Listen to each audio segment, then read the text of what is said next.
আর এটা হচ্ছে আপনাদের হচ্ছে নিবন্ধনে আসছে, নিবন্ধন, এটা হচ্ছে নিবন্ধনে আসছে, এটা এনটিআরসি। এটা তো রেফারেন্স দেওয়া নাই, ছিল মনে হয় এনটিআরসি তে আসছে, এটা এনটিআরসি আসছে। এটা আসছে, বলেন তো এটা মুখোমুখি করেন, এটা আইকিউ ম্যাথ, বলেন তো কে বলবেন? একটি প্ল্যাটফর্মের দৈর্ঘ্য 200 মিটার, 250 মিটার লম্বা একটি ট্রেনকে অতিক্রম করতে ন্যূনতম কত দূরত্ব অতিক্রম করতে হবে? বলেন, কে বলবেন? বলেন বলেন বলেন। 450 মিটার,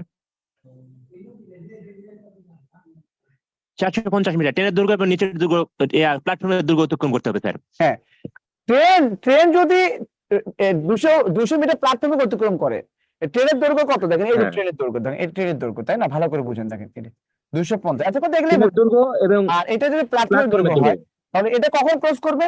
যখন ট্রেনের দৈর্ঘ্য এই অবস্থা থাকে, তাই না? তাহলে এটা তো 250, এটা ট্রেনের দৈর্ঘ্য, তাই না? তার মানে এখান থেকে শুরু করে এ পর্যন্ত যাবে, তার মানে কত? মিনিমাম এই 200 এবং 250 মানে কি 450 কিলোমিটার তাকে মানে 1 মিটার তাকে অতিক্রম করতে মিনিমাম। অতিক্রম করতে হবে। এই ছিল হচ্ছে আমাদের ম্যাথ।